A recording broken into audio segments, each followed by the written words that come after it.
Salut tout le monde, aujourd'hui je vous retrouve pour une nouvelle vidéo Back to School. Donc cette fois, comme ça m'a été demandé, je vais vous faire une vidéo spéciale sur comment gérer ses fiches de lecture. Voilà, que l'on soit au collège, au lycée, en terminale, en troisième, enfin voilà. Quoi qu'il en soit, quand on nous demande de lire des livres, parfois c'est super compliqué parce que quand on a des contrôles de lecture, parfois le livre on l'a fini il y a plusieurs jours et donc du coup on se rappelle pas de certains détails. Ça nous est tous arrivé pendant un contrôle de lecture sur une question super précise, on s'est mis à sécher, voilà, on se souvenait plus de ce qu'a fait l'héros ou de qui l'a aidé ou du nom d'un personnage. Donc pour ça il y a ce qu'on appelle des fiches de lecture et on va s'inspirer de la lecture cursive pour les faire. Donc d'abord, en quelques mots, qu'est-ce que c'est la lecture cursive? Donc la lecture cursive est différente de la lecture analytique. Je m'explique. La lecture cursive, c'est lorsque l'on va lire un livre sans chercher à analyser quoi que ce soit. On va juste lire, apprécier ou pas, ça dépend du livre. Et on découvre le texte, voilà, c'est ça. C'est une sorte de lecture découverte, on découvre l'histoire, les personnages, sans chercher plus loin. Et on va en faire un résumé avec nos impressions. Contrairement à la lecture analytique qui, elle, va servir beaucoup plus au lycée, elle va nous servir à, par exemple, rédiger des commentaires de texte. Donc là, c'est vraiment une lecture beaucoup plus poussée, beaucoup plus... où on va rechercher beaucoup plus de détails dans le style d'écriture de l'auteur ou dans l'analyse des personnages. Donc celle-là, on s'en occupe pas trop souvent. C'est de la lecture cursive dont on va se servir pour faire nos fiches de lecture. Donc d'abord, avant de lire, toujours je vais rechercher une courte biographie de l'auteur. Je vais pas chercher à l'écrire, ça je le garde pour la toute fin, c'est comme ça que je fonctionne. Mais j'aime bien savoir dans quel contexte l'auteur a écrit ce livre. Parfois ça nous aide à comprendre vraiment le livre et pourquoi il l'a écrit.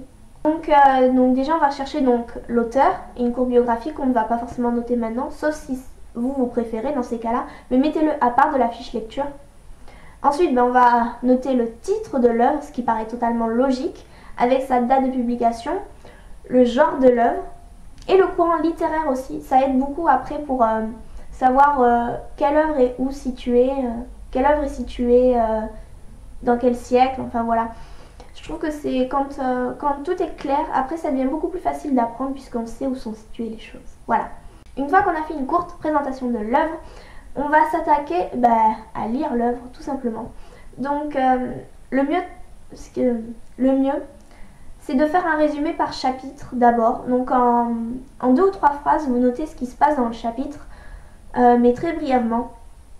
Et ensuite, vous prenez toutes les informations que vous avez eues. Même si vous trouvez que c'est pas un chapitre important, c'est pas grave, notez ce qui se passe.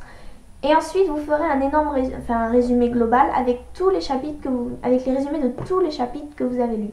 L'avantage de ça, c'est que vous allez écrire au rythme de votre lecture. Donc, si vous avez commencé par exemple le livre il y a, je ne sais pas, une semaine et que vous le terminez 2 jours, au bout d'une semaine, vous allez en relisant vous souvenir de ce qui s'est passé au tout début, ce qui n'est pas parfois évident. Ensuite, avec donc tous les résumés des chapitres, vous allez vous faire un résumé plus global forcément, mais gardez toujours le résumé des chapitres jusqu'au contrôle de lecture puisqu'on ne sait jamais. Certaines personnes ne vont pas avoir besoin d'un grand résumé parce qu'elles ont la mémoire très, très facile, c'est pas français mais elles retiennent bien, que d'autres vont avoir besoin de beaucoup de lignes. Donc une fois que vous avez fait un espèce de grand résumé du livre avec sa présentation, maintenant le mieux ce serait de noter vos impressions. Donc moi ce que je fais c'est que je le mets sur une feuille à part, je note toutes les impressions au fur et à mesure que je lis. Parce que souvent, la première impression qu'on a en littérature c'est souvent la bonne parce que c'est ce que l'auteur essaye de nous faire ressentir. Donc la première impression est souvent la bonne. Attention parfois au contresens. C'est pour ça, notez vos impressions et aussi les questions qui vous tarautent. Par exemple si vous ne comprenez pas quelque chose, posez-la, continuez votre lecture et vous y reviendrez plus tard. Alors vous pouvez demander des avis, de l'aide à votre professeur ou vous pouvez en parler entre vous. Mais l'avantage de poser ces questions, c'est que vous allez forcément chercher la réponse alors que si vous la notez pas, elle peut vous passer au-dessus de la tête et le jour du contrôle, c'est une question qu'on peut vous poser et vous n'aurez toujours pas la réponse, ce qui est dommage. Voilà. Donc voilà. Autre chose dans la lecture cursive qui peut vous aider, Lorsque vous trouvez une phrase qui accroche dans le livre, n'hésitez pas à la noter parce que certaines citations dans certains livres sont vraiment très importantes et réfèrent à certains thèmes principaux. Voilà. Et donc, une fois que vous avez trouvé vos citations, vos impressions, résumez l'œuvre par des thèmes principaux. Ça aide vraiment beaucoup après pour la suite. Donc après, vers la fin de votre fiche de lecture, normalement, on vous amène petit à petit vers la lecture analytique. Voilà. On va pas au bout des choses, on s'arrête un peu avant. Mais l'avantage, c'est que ça peut vous aider par la suite, voilà.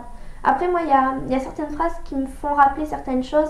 Après, vous, ça peut être un nom de personnage qui va vous ramener toute son histoire. Donc, vraiment, les fiches de lecture, comme je vous l'ai dit dans ma précédente vidéo, là, je vous l'ai pas encore dit. Les fiches de lecture, c'est vraiment très personnel. Donc, c'est pour ça que j'hésitais à vous faire une vidéo là-dessus. Mais par exemple, pour la princesse de Clèves. Voilà. Donc, voilà, rien que ça, c'est le résumé.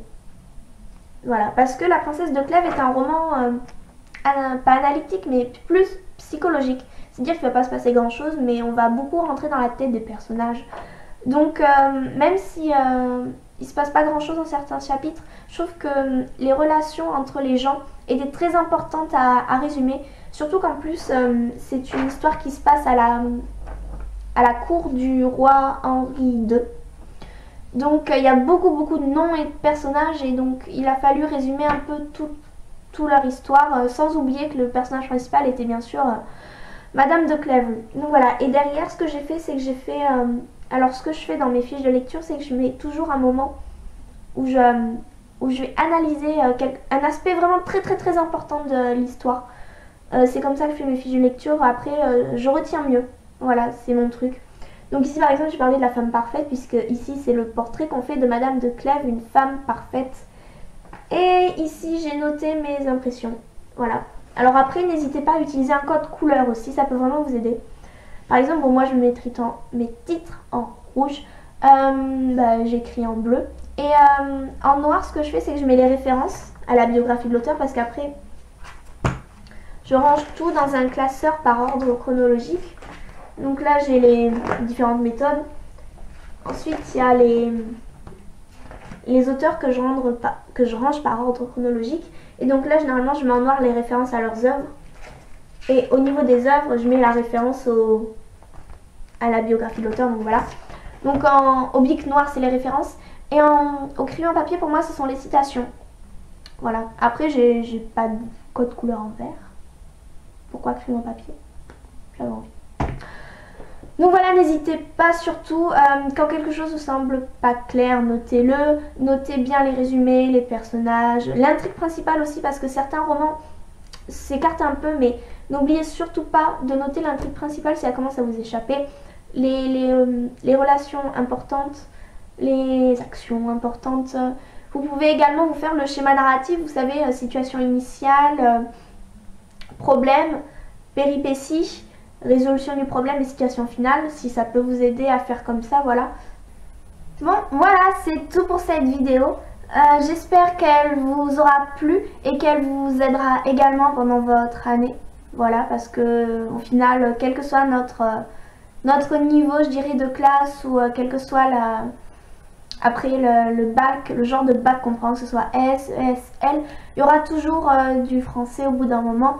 Donc voilà, je pense que ça peut vous aider. Mais ne perdez surtout pas de vue que c'est vraiment quelque chose de très personnel et que donc seul vous pouvez savoir ce qui peut vous aider à faire que votre fiche de lecture devienne efficace. Donc voilà, c'est tout pour cette vidéo. J'espère qu'elle vous aura plu. N'hésitez pas à commenter si vous avez des questions ou des avis ou d'autres idées de vidéos back to school. J'en ai également moi-même, mais j'aimerais savoir ce que vous auriez envie ou besoin d'avoir, puisque c'est la première fois que je fais ce genre de vidéo, donc voilà. N'hésitez pas non plus à me suivre sur le compte Twitter de la chaîne qui est très récent. N'hésitez pas non plus à continuer à vous abonner, on commence à devenir de plus en plus nombreux. On me suit de plus en plus et je trouve ça sympa, voilà. Donc je pense que ça veut dire que la chaîne vous plaît.